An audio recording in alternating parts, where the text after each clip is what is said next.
Don't leave me hanging. It's go time. Hey everybody, this is Josh, and here we have another StarCraft 2 commentary. This one is between the red Terran up here on the top of Metalopolis. His name is drewbie.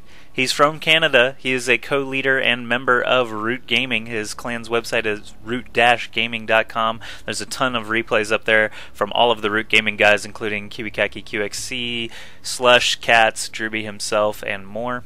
Suggy is also in there. And his opponent today is Liquid HuK. Not just HuK, but Liquid HuK. Actually, TLAF Liquid HuK, since that's their sponsor, the little app factory. But HuK is the blue Protoss over here on the right side of Metalopolis. And what did he just do with his probes there? That was a little weird. I'm not sure if that was a mistake or what.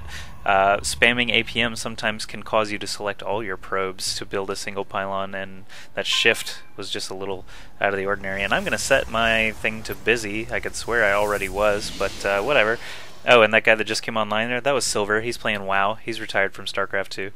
And anyway, this game is being played as part of a best of 3 in the MLG DC winners bracket. This was the first game that either of these two players played on day 2. HuK, of course, went a little bit further than drewbie, but this game in particular is a bit of a shorter one. I'll go ahead and spoil that for you, but the reason I want to cast it is because I just cast a game between QXC and QEKaki, where QXC tried to make use of that Cawthon Luck build, where he sort of delayed his orbital command, delayed his gas even just a little bit, and got that second barracks and then fast expanded. drewbie is going to do a variant of that build against HuK here. And another reason I picked this shorter replay is because I got a hardware upgrade. Check this out. There's actually 1080p available for this video and for all future videos. I was surprised today to receive a 1920 by 1080 resolution monitor. It's a 24-inch monitor, and I like it so far, but I'm going to have to test out all my new video settings and things like that, because I'm used to casting on 720p.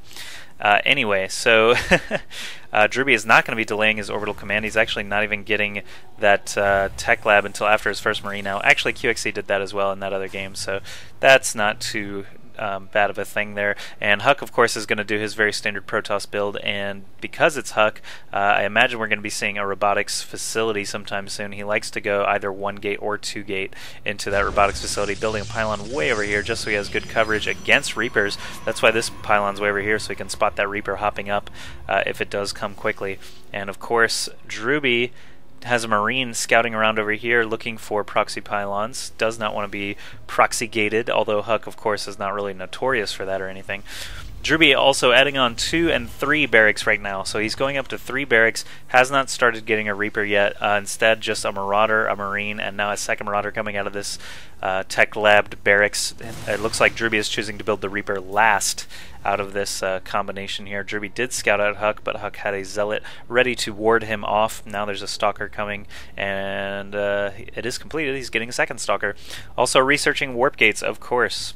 Not chrono boosting it for the time being. He does not, well, actually does have enough energy to do it. Not sure what's going on there. A little bit of slippage there. Second gateway down, so it looks like he's going 2 gate robo this time instead of 1 gate robo. Maybe it's just because he's playing drewbie. Maybe it's just because he's playing this first game of the day, wants to be a little more conservative and get that second gateway before that robotics facility. The scouting he got, I'm not sure what his information was like. He did only see 1 barracks so far. Did he even see that tech lab? I don't know. But drewbie is on the move now with the first Marine and 2 Marauders, getting that Reaper out now, actually kind of late, getting a reactor and a tech lab on barracks numbers 2 and 3. So that Reaper, either drewbie's gonna have to delay his attack. No, it looks like he's pushing up the ramp right now. Probably not gonna like the fact that there's a Zealot waiting and these 2 Stalkers, now a 3rd Stalker. He is gonna use this Reaper though, however, to go straight to the mineral line while these Marauder and Marine try to kite and tank those Stalker shots. So the Reaper is in now. I'm gonna turn on unit health bars just for a second so you can check out those probes going down. He's got 2 in the red, 1 in the red, kills both of them, and goes down with 3 kills. So that Reaper did manage to get 3 probe kills, but these 3 Stalkers were able to kill off 2 Marauders and a Marine out here in the open field. drewbie was sending reinforcements, but after losing those guys, he's now got to go into defensive mode. HuK crawling across the map with his 3 Stalkers, 4 Stalkers actually. So drewbie could have gone better for him, actually. Maybe if he had waited for that Reaper to show up, he could have done a little bit more of a diversion. caused HuK to choose what he was going to attack with those stalkers. Instead, that Reaper did get surrounded by probes.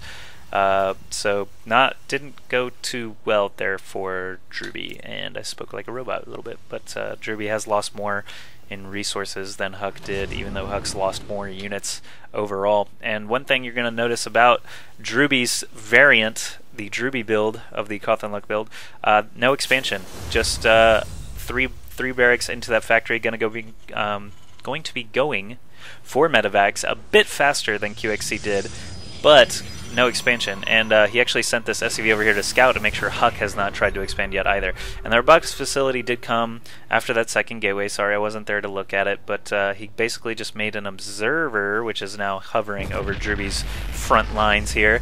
And now he's just going straight into Immortal production, which of course Immortals do very good against these Marauders. And check out drewbie. He's moving now with about 15 tier 1 units. His combat shields are almost done. His stim pack is about the same. But he's coming outside here, and now he wants to wait for these shields and stim pack for sure. But instead, he pushes in a little bit early, kills off one stalker, and then doesn't kill anything else because that Immortal shows up and scares him off. He runs away. He didn't have stim pack. Actually, stim pack did go live during that fight, but he did not use it. Instead, he ran away. Gonna wait for his 3 reinforcements here. And he's got kind of low health here.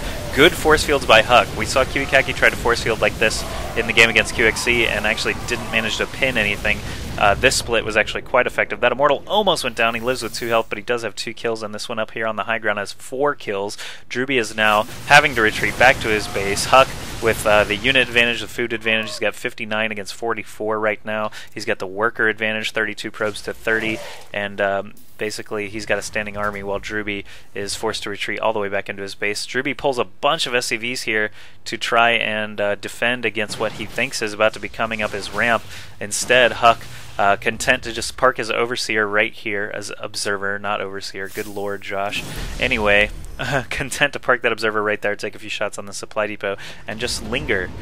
He doesn't have to do any sort of aggression right now because drewbie's in that defensive position. HuK is choosing instead to expand and throw up a Stargate while just keeping drewbie pinned inside of his base. And drewbie did get that starport up while all that stuff was going on. He built that reactor onto his factory, flipped those guys around, and now he has a starport on the reactor. So he can make 2 medevacs at a time like these little guys. HuK does manage to kill off a supply depot without losing any of his stalkers, which is great for him.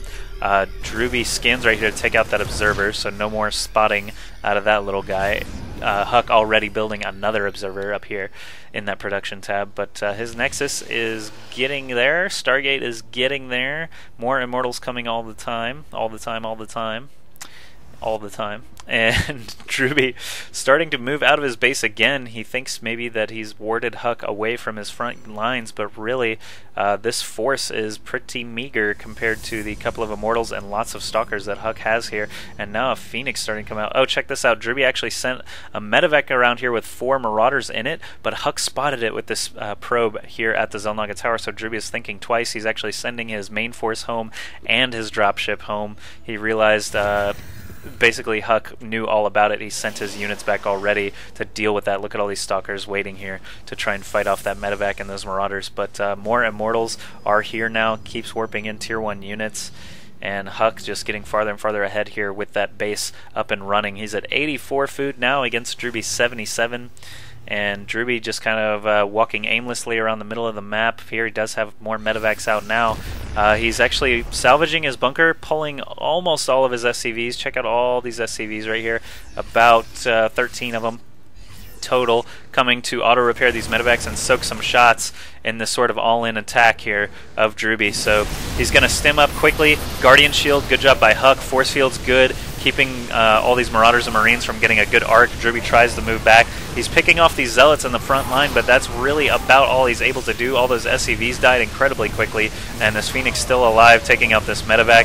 drewbie tries to micro around the backside, but he lost just so many units and so many SCVs. If you look at the unit count right now, it is 34 probes against 17 SCVs. drewbie has not expanded. His army's half dead, and HuK is just in such a strong position. drewbie knows there's no way he's going to be able to come back. So excellent game from HuK. Nice try by drewbie. Tried something just a little bit different there, and didn't quite pan out for him, but I hope you guys enjoyed the 1080p quality if you did go for that. I'm also going to start encoding with a much higher bitrate. It's going to take ages longer for me to get these games processed and upload, but they're going to look so much better, so I hope you guys enjoy that, and stick around for future casts. More stuff from MLG DC, IEM New York, and BlizzCon coming up.